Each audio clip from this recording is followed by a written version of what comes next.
Welcome back, DIVEBOMB IndyCar podcast, and we are back as soon as we expected to be back. It's been a crazy 48 hours in IndyCar since we recorded our national review, so we're here, we're back to review all the proceedings for the last 24 hours or 48 hours, and I know we made a big thing towards the end of the season. Now we've got nothing to do with a driving market episode now. There's nothing going on in the silly season, so we can't do a driving market episode. Well, here it is. It all happened in a very short space of time. We have plenty of news to talk.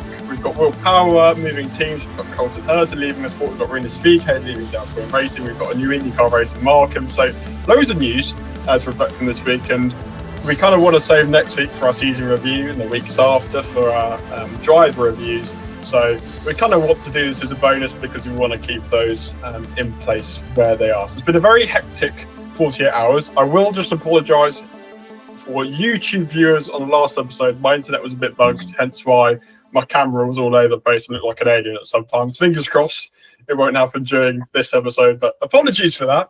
But anyway, before we get into it, what a hectic 48 hours this has been. The IndyCar season ends, but it doesn't really end, does it?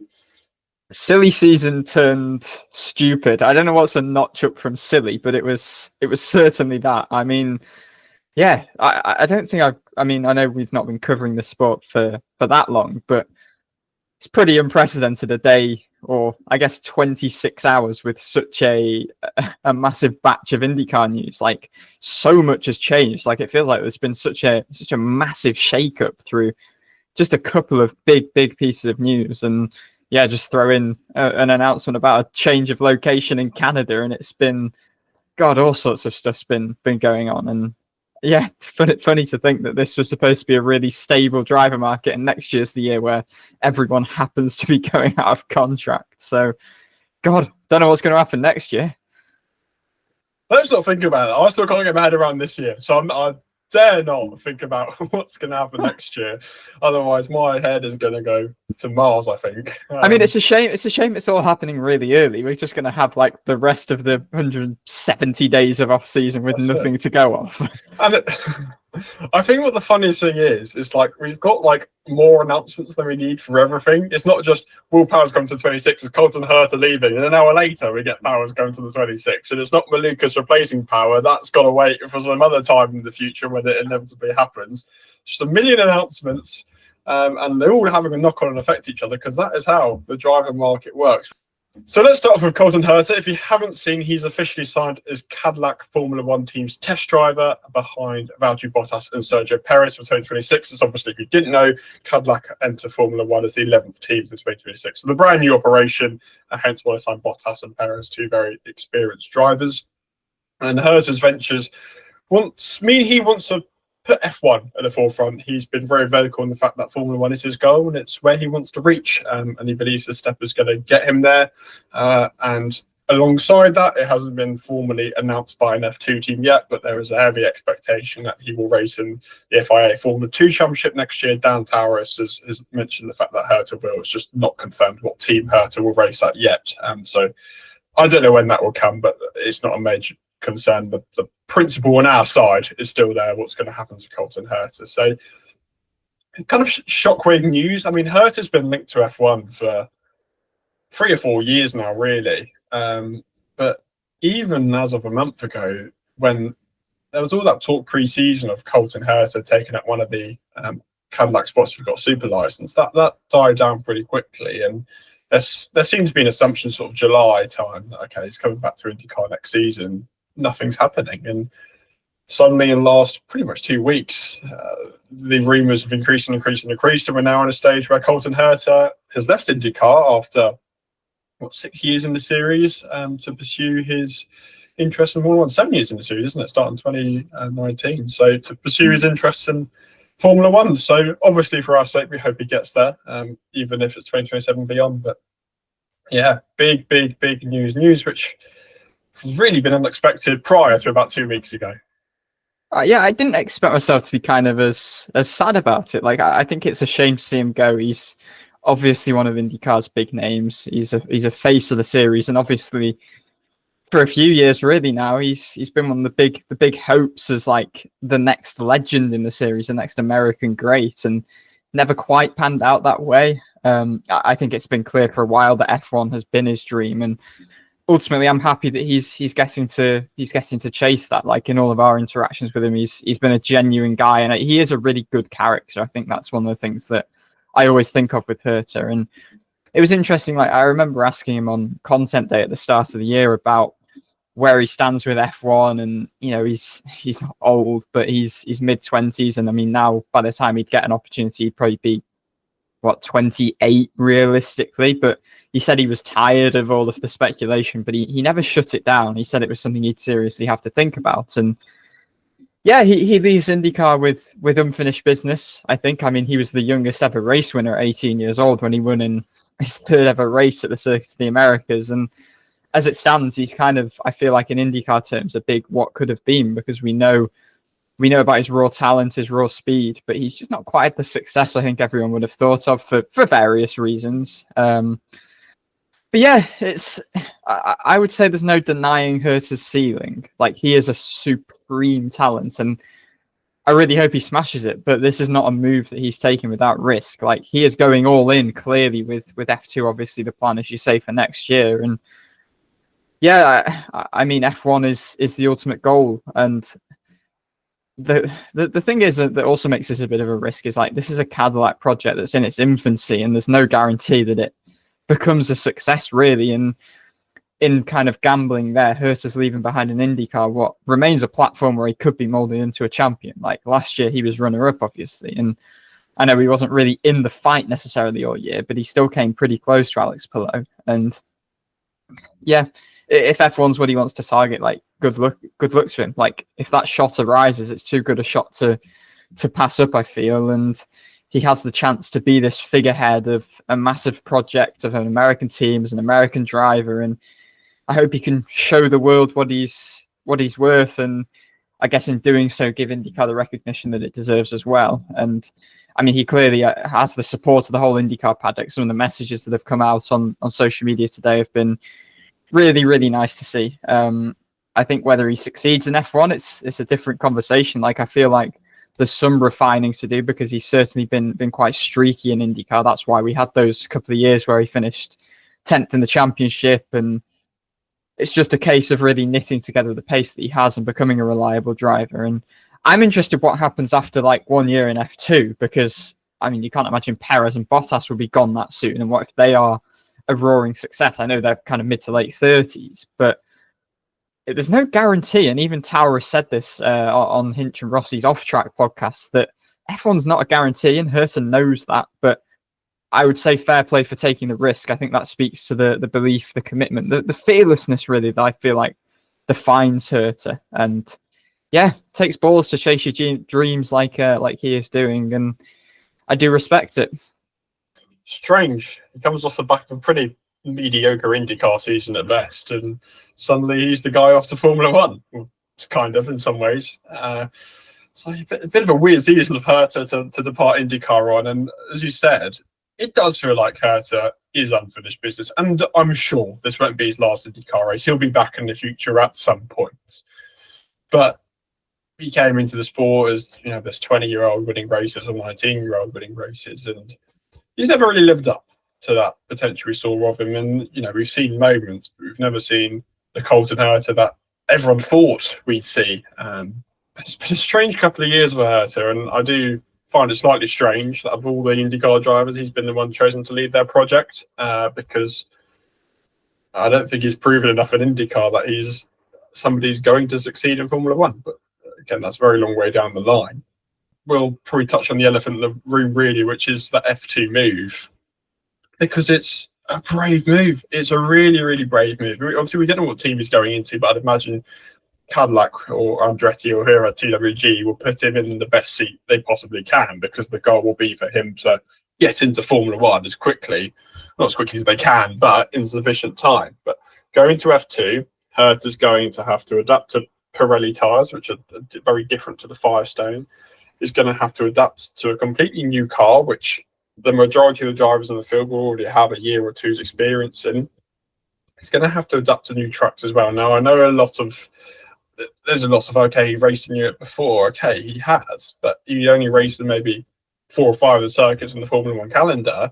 and even then were in much less powerful cars 10 years ago. Like, it's not quite, you can't really, it's not a fair comparison to make. Like, what's the difference between doing that and doing it in a simulator? Like, oh my God, 2015, 2016 when he was in Europe. The fact that's 10 years ago, that's crazy. Yeah, like he was like 15 or 14 when he's going around these tracks. It's like, it's not a comparable statement to make. Yes, he raced in Europe on some of these tracks, but it doesn't mean he knows the Red Bull ring like on the back of his hand, because it's not true.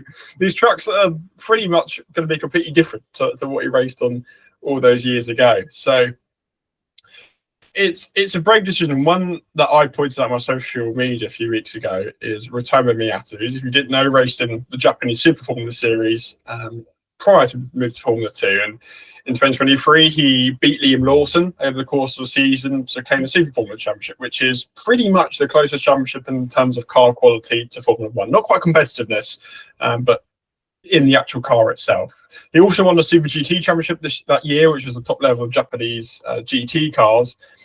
And in Formula 2, he's got a lot of adaptation to do, and he struggled. He's not really been the competitor that he has been in Japan. And my fear is, well, Herta is a very similar case. He's established in America, sure, and he's got a lot of success in America, but he's got so much to learn by going to Formula 2 to chase his Formula 1 dream. And sure, for example, going to Indy Next and then stepping up to IndyCar is a better stepping stone, but you feel like the Indy Next, the competition maybe is a bit more fair than it is in Formula 2. I know people got about the mechachroming just blowing up and disparity in performance, which there is a lot of in Formula 2 compared to something like Indy Next. And of course, Formula 2 will put him in better stead for F1 than IndyCar potentially will. But that means he's got to perform in F2, which I think is just such a big question mark. I think my perspective on the F2 side has shifted a little bit, because the framing initially was very much like he's doing this to get his super license. He only has to finish, I think, 8th in F2 to get the 6 outstanding points. I think he'd have to finish 6th in IndyCar again. But it's become very apparent that a big part of the F2 move is the learning element of it as well, and getting to learn the tracks, getting to learn the Pirelli rubber, and trying to set him up as best as they can for that possible F1 drive. Yeah, I mean, it's clearly just an all-in F1 attempt. Like, I think when we obviously heard that F2 was on the cards, that started to be rumoured. I'm not sure whether people were really putting 2 and 2 together that he would have a surefire role with Cadillac, or whether it would just be him doing it off his own back to try and get that role with Cadillac. But yeah, clearly it's all part of the same deal. And yeah, I think it is just probably worth touching on how flawed that super license system is. I think it's disrespectful to IndyCar, the fact that Herta essentially has to step back to a junior category to prove that he's F1 worthy and get that ability to race in F1. I think the fact that IndyCar is viewed as a step back by the super license system is, yeah, I mean, it's absurd, isn't it? Herta's proven himself over the years.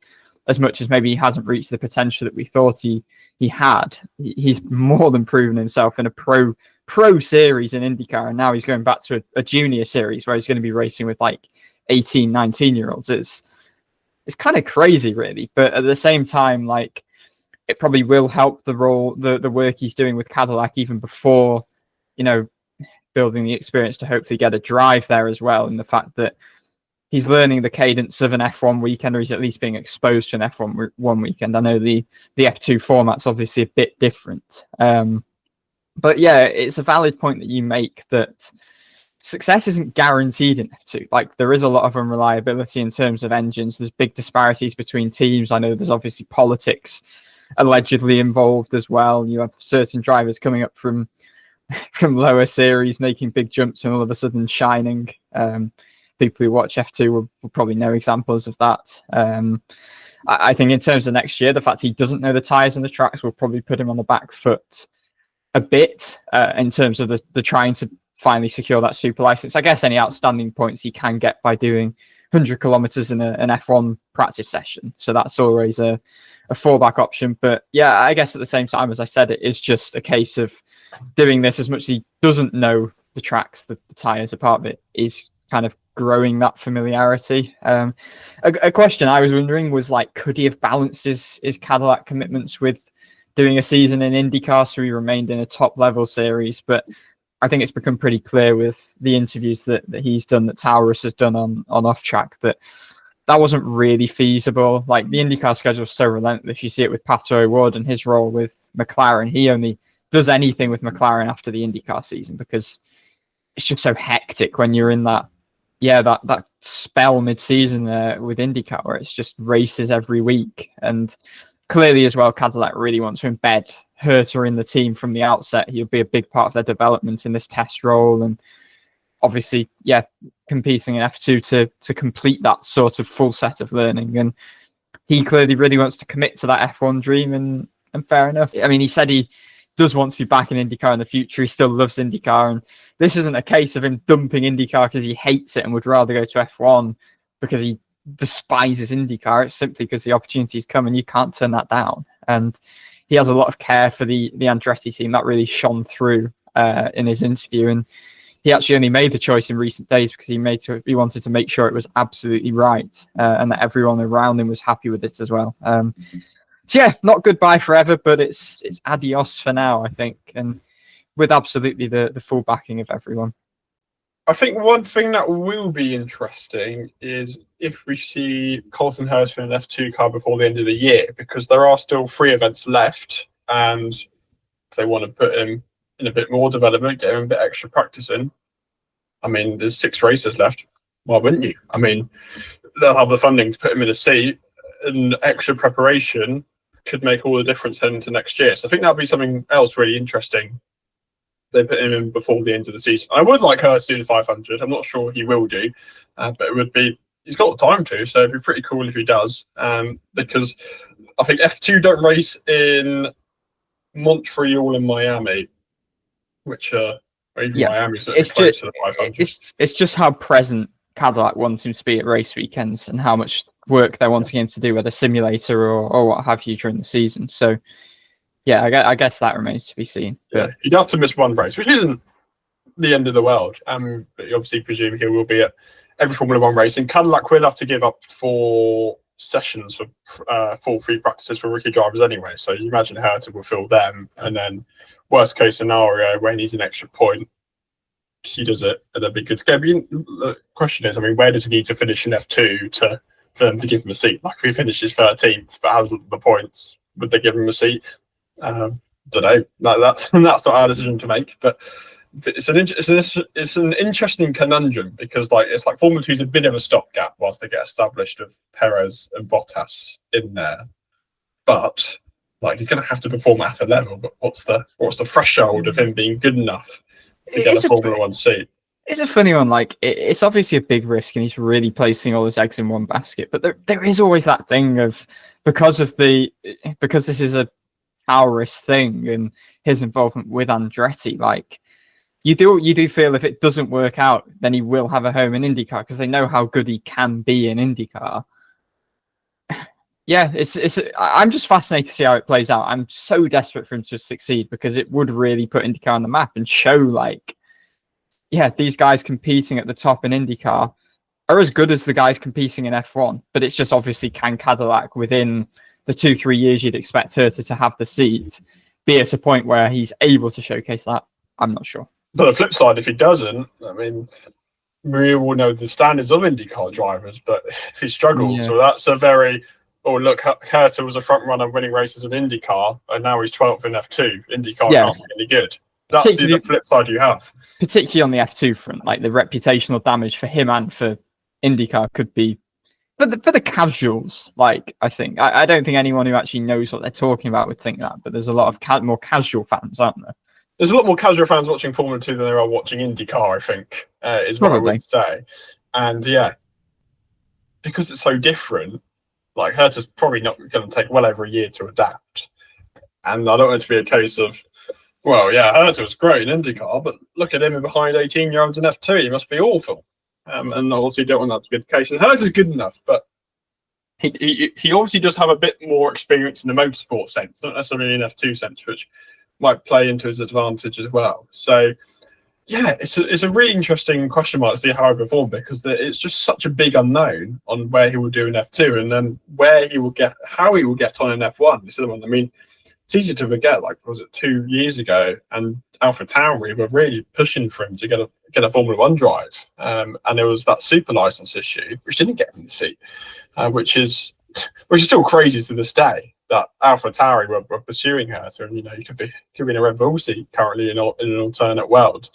And he did a test with McLaren a couple of years ago, so it's been familiar. And there was the Alfa Romeo rumor probably about 3 years ago, wasn't there, where they're trying to get him in one of the cars. So this isn't the first occasion of Colton Herta being very close to Formula One. This is the first time though that it's been concrete, where there is a plan in place for him to get to Formula One. It's not for no reason that there's been such a long-standing interest. These F1 teams are clever, and they know the data. They know everything. If they're touting him so highly, then yeah, there's clearly something in there. As much as we probably haven't seen Herta's full potential on a super consistent basis, and rather we've kind of seen it in flashes. But yeah, if he can knit that all together, I have no doubt he'd be a roaring success. And obviously, all I can really say is best of luck to Colton Herta. I really want the team to do well and uphold IndyCar's reputation, is what I would say. And he's vacated the number 26, but within about an hour, his replacement was announced, which is Will Power, who departed Penske on Tuesday and had signed with a new team pretty much within 24 hours. It felt like this, not the Andretti side, but the Penske side of things was coming. There never really seemed to be anything that was suggested where it would be Power keeping the seat. Especially, I think after Portland really was the one where he had won the race, first Penske driver to win all season, and Power really didn't sound very confident. There wasn't any comments he made which sounded like he's returning next season. He got a call, he said, on off track after Portland to fly up to Detroit and finalise it, at which point he said that he was going to leave. So he'd been saying that he was going to find out afterwards, but he'd made his decision. But yeah, I mean, it was a case of he left on his own accord because, and I can see why, because a driver of his experience, his reputation, and his success I don't think was being treated particularly well in the contract year, where Penske like to get their business done early and there was so much uncertainty. And it never seemed from a Penske perspective that they wanted to keep Power. There never seemed to be yes, we want to get this done. We want him to be our guy for 2026, which I feel like has been done in other cases, but it never was the case with Power. And I can see why he made that decision, because even so, if he was to stay at Penske, they probably wouldn't give him a long-term deal, whilst Andretti, they are willing to give him a long-term deal. And he said you can be competitive in your 40s. I mean, look at Dixon, he's 45 and he's still winning races. Casher Evers won the 500 and he was, 46, 47? So you can still be competitive in your 40s, as he said. And I am glad that Power's got a landing spot. I was slightly concerned that he'd have to go somewhere like an RLL or maybe a Foyt or somewhere where he probably wouldn't be as competitive and you have the danger of him sort of rutting in the midfield. But I am glad he has remained in a competitive seat for his sake, because he is a driver who is still a very good. I mean, he was a top Penske last season, or this season, which is easy to forget. I mean, he's still a driver who's a top level driver, and I'm glad he is in a top level seat, as I said, because he's a driver who deserves to be in a top level seat, because he is still performing, whatever his age is, at a level where he is good enough.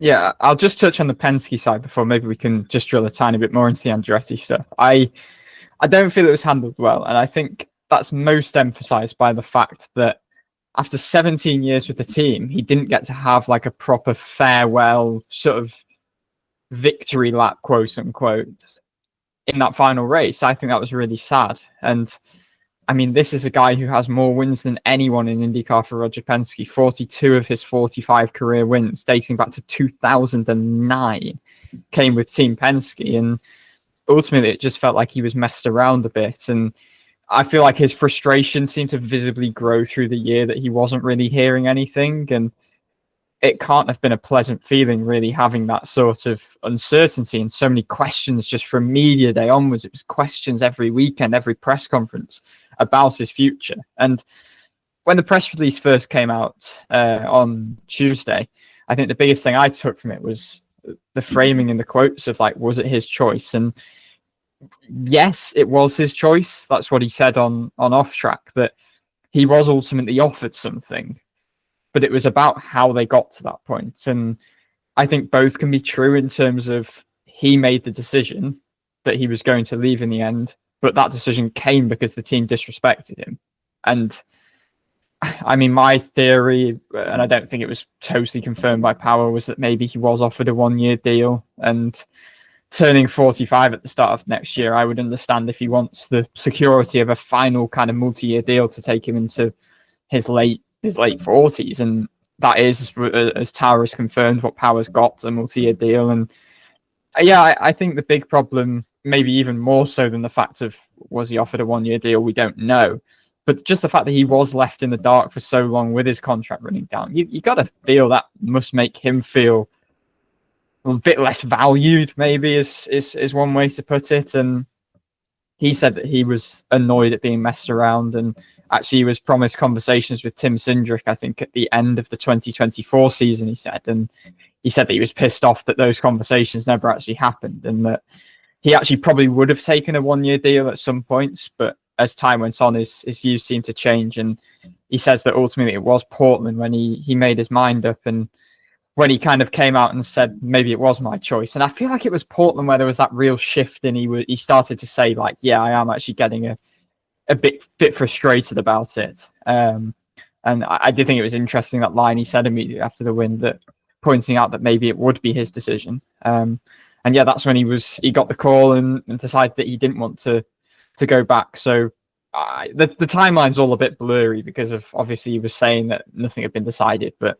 based on what he said today, seems like something may have been decided. And yeah, I mean, he's clearly ultimately instigated it, and I don't think any of this reflects that well on Penske. Like, this is a guy who's almost been at the team for best part of 2 decades, and yeah, it just could have been handled a lot better. Like, and it doesn't feel like a situation where, unlike maybe other legends that Penske have let go, where he's slowing down. And I think if it is to be David Malukas replacing him, it's the sort of gamble that we're not used to from Penske. And maybe fresh blood and a fresh idea and a fresh start could be helpful after a pretty hard year for the team. Yeah, and it's a shame. Power seemed to really bring a lot of energy into that team.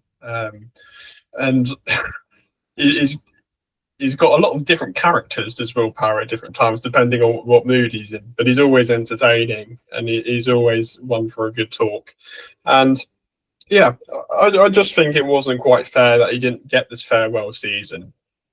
And it's always nice to have somebody, especially who's been so successful with that team, to have the nice goodbye that they deserve. And even if it was a case of Power saying before Nashville, being allowed to say before Nashville that it was him stepping down, that would have at least felt nice. So there was some closure, there was some send-off. But I feel Malukas isn't quite ready yet. I mean, Malukas, to make clear, hasn't been officially confirmed, but I think we'll all be pretty stunned if it isn't Malukas. Power said, I'm guessing it's Malukas. I don't think he knows anything, but that's what he said. Yeah, I mean, I don't think there's been a single indication that's been anyone other than Malukas, but we can't officially say it is him yet. But presuming it is Malukas, I don't think he's at a stage currently where he is ready. I think another season would do him really, really well at Foyt. There seems to just be a few rough cracks, a few too many errors. The pace is certainly there, but the execution and consistency, I don't think is, especially outside of the ovals. So I think he needs another year, really. But we'll maybe touch on it a little bit more once it is confirmed on that side of things. But again, nothing confirmed yet. But I mean, all directions point towards David Malukas.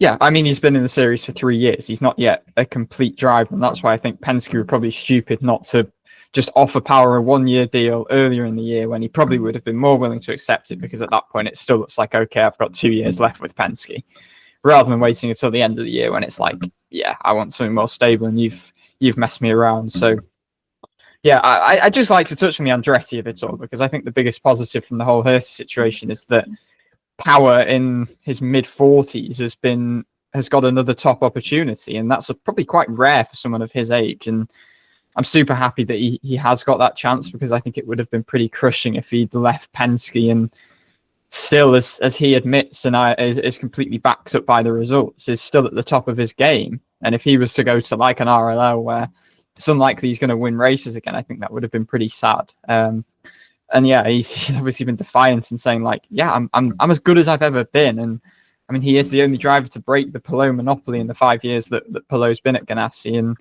his 3 wins in 24 were the most in the field. He was Palou's closest contender for pretty much the whole season, the last driver that's not Palou to lead the championship. And I think that level in 24 is probably one reason why he was annoyed at not being signed there and then after 24.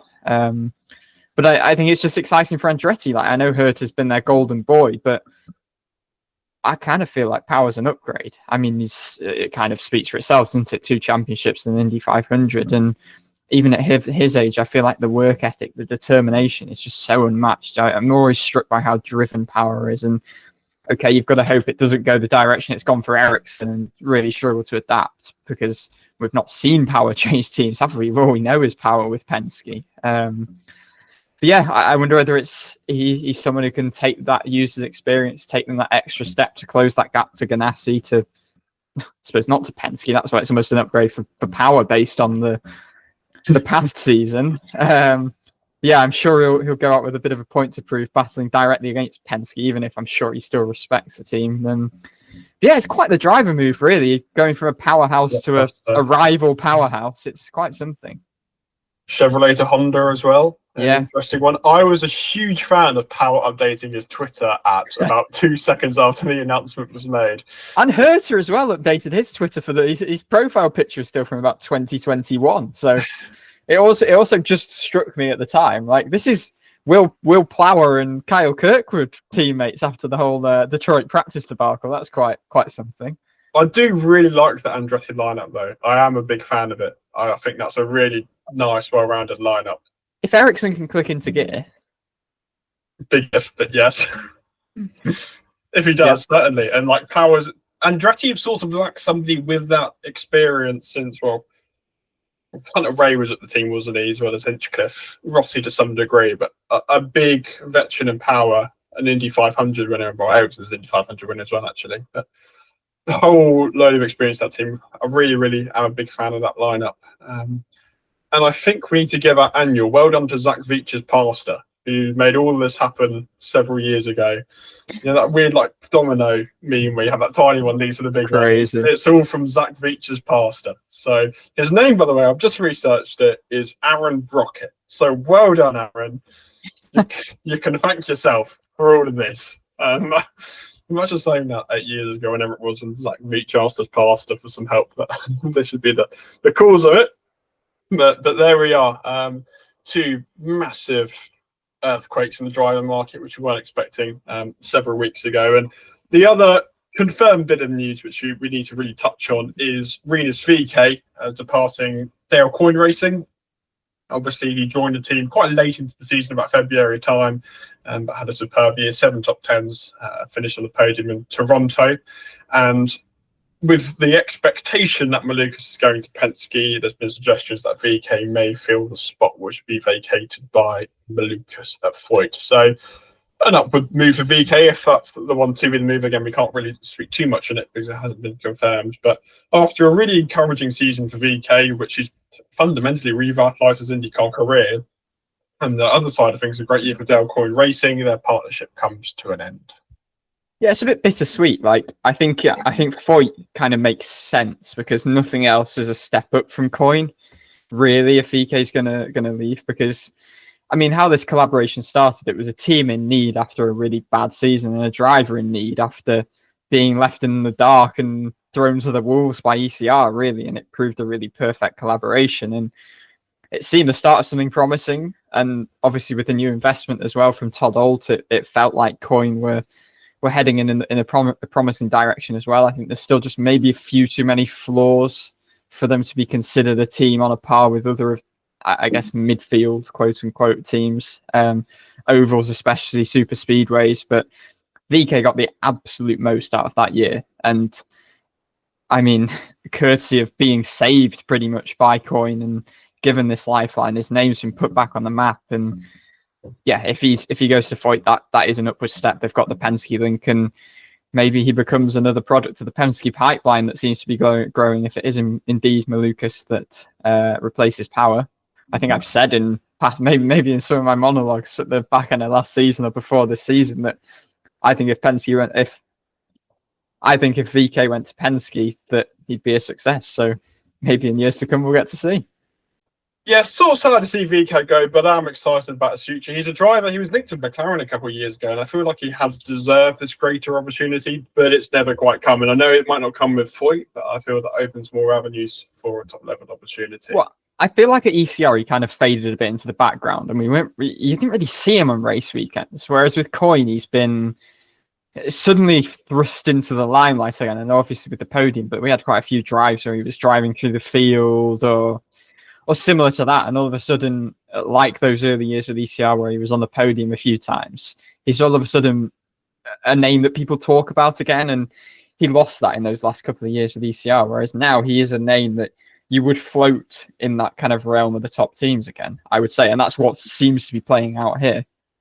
Okay, we're going to briefly go over the rest of the driver market just so you are all sort of aware what's going to happen, what could happen, what seats are still available, and that sort of thing. So, by the way, it's so confusing knowing who's under contract and who's not, because they kind of always, some of them don't even say if it's a multi-year deal, and when they do say it's a multi-year deal, you never know how many years the multi-year is. So. Or it's a 1 year deal with an option of another year, which they still call a multi-year deal. So, it's so confusing. We'll start off with Ganassi, who looked pretty much certain to keep Simpson, Dixon, and Palou. There was an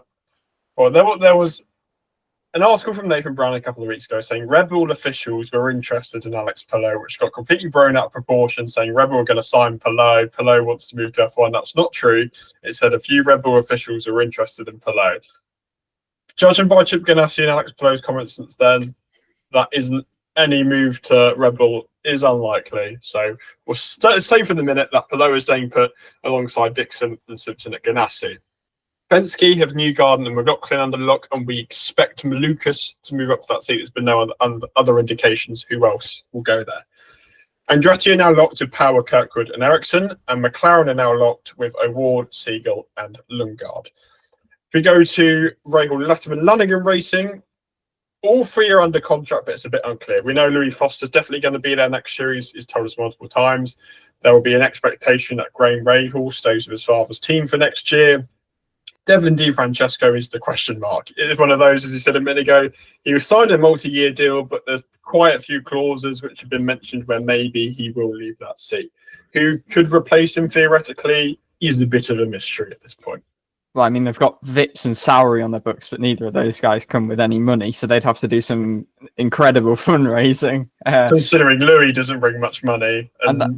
Yeah, I mean, the reason Dev's been there is, I know Graham will talk about his talent, but I think no one's shying away from the fact he brings a lot of money, and that's why he's on a maybe not quite the infinite Simpson Ganassi deal, but he's on a long deal, and I don't know what's going to happen there. But he was only had Jacob Abel behind him, I think, in the championship. Yeah, and that's not really good enough. Right, it's been in the season for 3 years and had no top tens, while Simpson's getting on the podium in his second season. So AJ Foyt Racing, Ferrucci was on a multi-year deal. It's a bit unclear whether he actually is confirmed for next year or not, but we'll say he is for the minute. Alongside him, as we said, we do expect Rinus VeeKay in that seat. There's been a few other names. I think Kai Collette's one who's been mentioned as well. Well, the funny situation here is like Penske funded Malukas. Well, that's the widespread belief that Penske funded Malukas. The second seat at Foyt has tended to be one that requires someone to come with budget. Rob, Peterson. Yeah. List goes on. Dalton Kellett. So that's why you would immediately mind your spring to especially if Coyne end up being able to hire two drivers, like a Jacob Abel, for instance, who has a bit of money with his Abel Motor or Abel Construction and the Abel Motorsports partnership. But I mean, if they sign VeeKay, that's confusing. Is it another Penske back thing? But I don't know. Yeah, Rinus VeeKay is the current favourite, but as I said, Collette could come with some Brazilian money.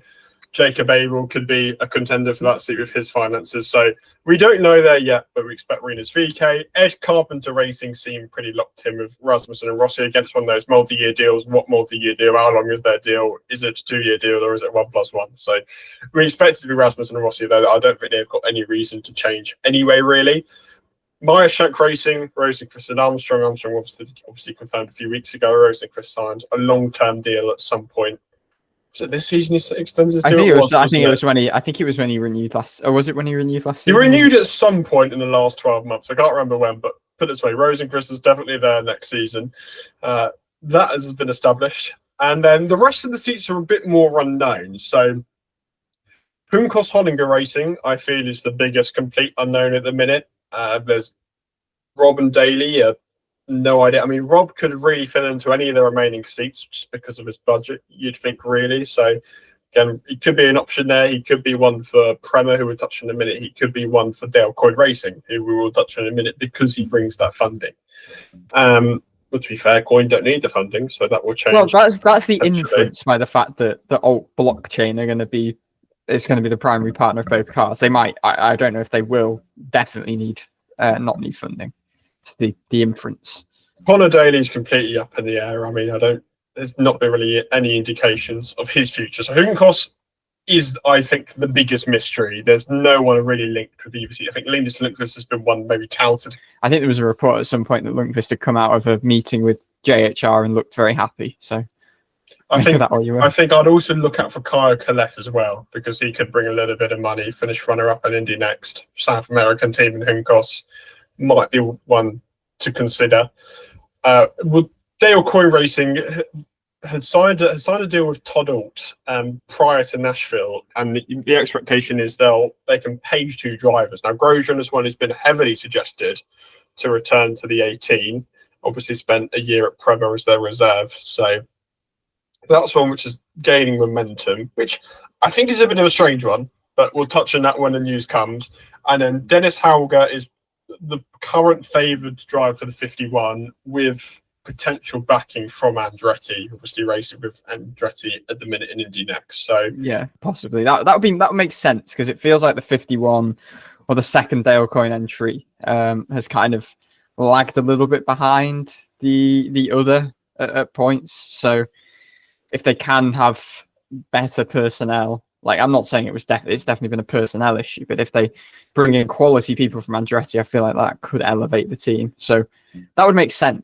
Obviously, on Hauger's side as well, Ericsson will be out of contract at the end of the year. Kirk would be out of contract at the end of next year.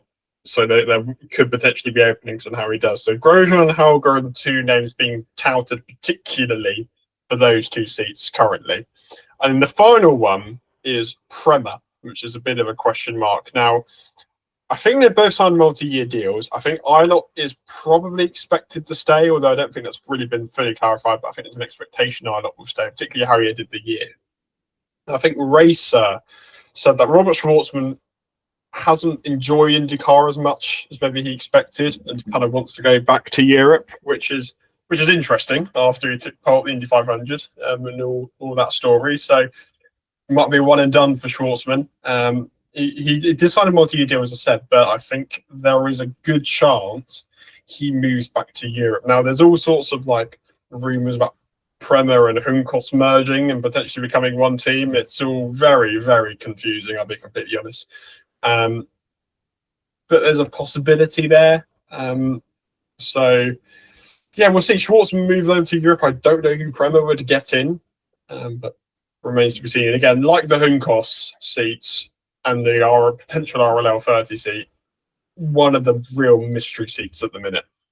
Yeah, this is where silly season could get silly again, because it seems like reports are suggesting that the funding source for Prema has kind of dried up, because they had a kind of sole source of funding. And yeah, it was quite an expensive undertaking, I think. And they've not really, I mean, they've obviously had quite bare side pods. Even Indy really was pretty bare side pods. So yeah, there's all sorts of speculation, and purely speculation, I think, from people in different quarters, different reports that we read. That, could there be mergers between different teams? Could there be partners come in and new external investment for certain? I mean, It's all too confusing at the moment. So that's where it's really blurry when you get to the likes of JHR and Prema, I would say. And they will be the last seats announced, you would imagine, as well. So that only raises the mystique more. But hopefully you've got that big expectation. Malukas moves to Penske, VeeKay fills his seat, and the Coyne seats will be occupied by Grosjean. However, is the current suggestions. Again, that's none of our reporting, so please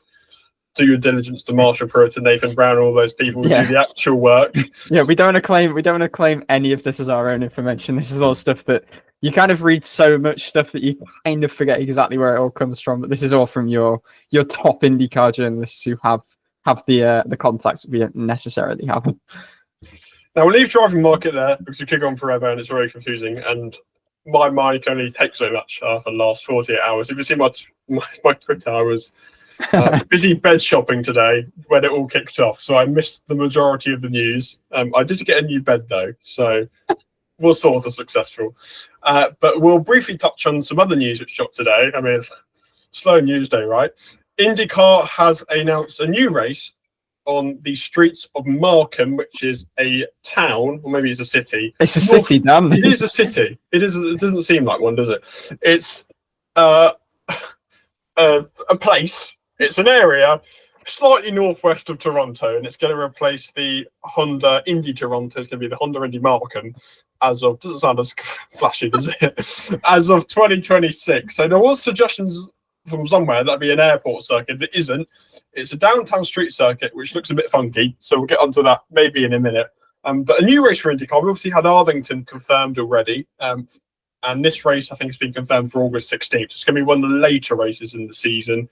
There's potentially more races coming in Washington, D.C. and Phoenix and all sorts of places, but we'll focus on Markham today. We'll keep life simple, at least for this side of it, where the Canadian race will move slightly, I think it's a 45-minute drive northwest, to the city of Markham, which is, I had never heard of Markham before this, to be completely honest. So Canadian listeners, tell us about Markham. I'm sure it's a wonderful place, and I'm sure it's going to hold a wonderful IndyCar event.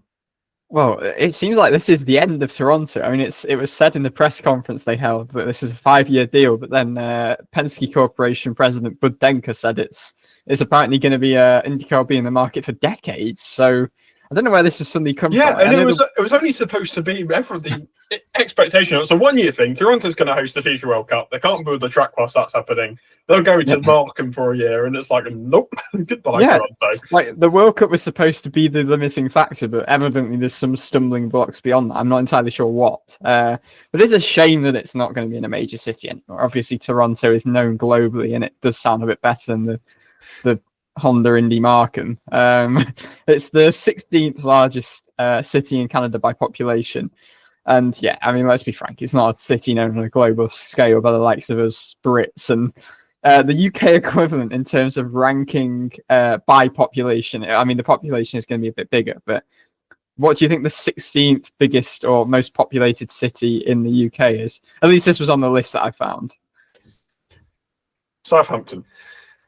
Close. It would be the Honda Indy Plymouth. So I mean that they sell Markham as a big tech and research and capital and innovation center, and notably, or maybe not notably, the Honda Canada headquarters are in Markham. I mean, obviously IndyCar is HRC USA, so I don't know whether there's anything to read into there at all. Track looks cool. Like there's a nice corner that looks like a roundabout that supposedly isn't actually a roundabout. There's some pretty high speed looking corners. It's quite hard to tell. What is there instead of a roundabout? I don't know. Research. It's quite hard to tell, like from just like, I mean, just the track map, what it's going to be like in terms of passing, because I don't know how narrow. I've not been on like Google Earth to check what the how wide any parts of the supposed track are. Another split pit lane. We're going to have 3 of them. This. It's the most like infuriating gimmick. I hate them. Yeah, we're going to have 3 of them. Many? I just feel like it's a bit sad that we're losing Toronto as well. It always seems like really good vibes. Like this I know it's a bit of an event that people kind of just forget about. Markham's vibes. Markham's vibes might be great. I mean, it's 20 miles away from Toronto, so maybe the vibes can translate. But yeah, it doesn't quite have the same ring. And I apologize if anyone's listening from Markham. But it might be really cool. It might be really cool. I'm not writing anything off until I do think, I will give credit, I actually think the track looks pretty fun. There seems to be a great overtaking zone down to turn 6. Along Enterprise Boulevard is the name of it, and turn 5 is like a 180-degree corner, but it looks like it goes around a roundabout. Is the best way of putting it.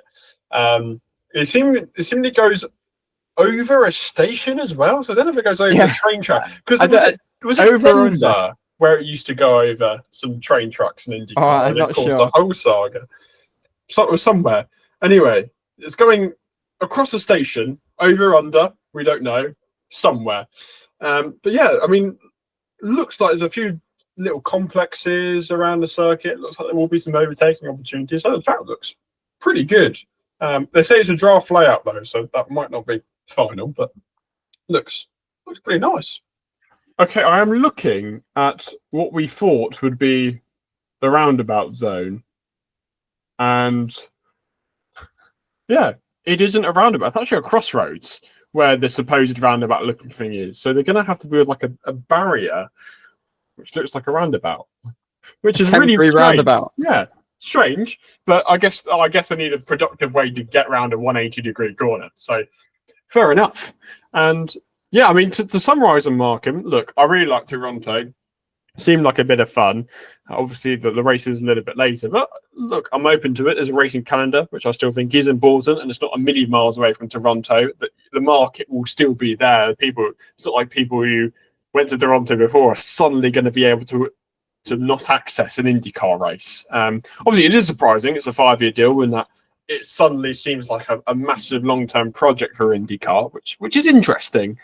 But I'm excited for it, and the calendar is really shaping up to be a very different to this year. We seem to be losing Iowa, but maybe getting a new oval in Phoenix, new street race in Washington, D.C. to add alongside the potential the new street race in Markham and the new street race in Arlington. I mean, the calendar's flipped upside down. It's going to be completely different after a fairly stable calendar for the last several seasons. Pray for Mexico as well. But yeah, I agree. Like, it's good. I know I mock that we've not heard of Markham, but at least we are keeping a Toronto race, and it's still in Ontario, still in a pretty similar market, because yeah, I think that's necessary, because it seems to be an important market for IndyCar, definitely. We will just quickly end up on one more bit of news, don't worry. It isn't as dramatic as Will Power going to Andretti or a sudden new street race on the streets in Markham, but we do quickly want to reflect on Fox's viewership figures, because they have been in a bit of a rut. We haven't really mentioned them in a couple of weeks, but sort of throughout the entire summer, they were stuck at 700K. However, Nashville's finale, they say, delivered 1,142,000 viewers, which they say is up 136%, and the most watched Nashville race since 2021. If they see it, they peaked at, I think it was 1.3 million at some point during the race, which is fantastic. So they started off with a bang in St. Petersburg. They've been getting 1.4 million, and then had a great Indy 500 over 7 million. Then we had a bit of a lull mid-season, but it's nice to see the year end off with a bang. And overall, in comparison to last year, they say that the audience growth was 27% compared to what they achieved in 2024. They say there was an 81% increase between 18 and 34-year-olds, and there was a 72% increase in female viewers, which is good, encouraging statistics on those sides.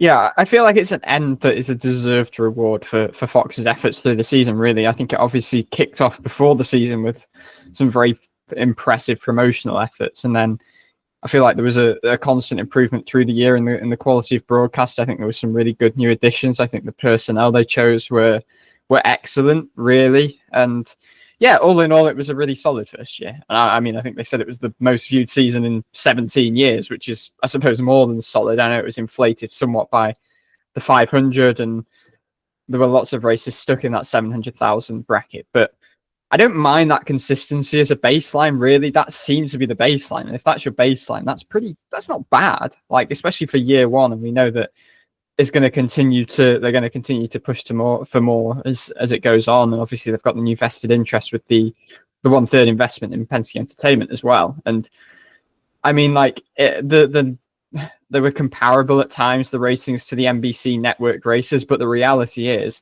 not every race on NBC was on network, and the fact that Fox offered every race on network with more eyes that was just naturally more eyes onto the series, even if, say, comparing it to NBC network races wasn't always like a marked increase as such. And yeah, I think you need to make them the peaks a bit more frequent.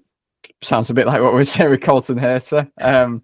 But it was supposedly the largest growth of any sport with a 1 million average viewership. And I think that's great. And it's really important as well, the part about the female and younger demographic getting involved. That was always a big part of F1's growth, actually. And it's been so key that IndyCar taps into that younger generation. And I don't think we mentioned it, but we've got the iRacing video game coming soon, which should further appeal to younger people and hopefully help to continue to build a really, really important fan base for the series' long-term sustainability.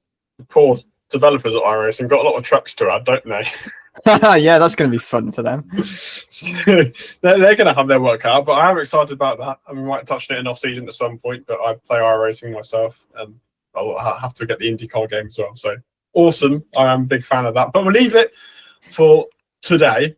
You missed the biggest the biggest piece of news, Dan, that Jack Harvey has become part owner of Lincoln City Football Club. I think that has to be the biggest story in this silliest of 26.5-hour silly seasons, right?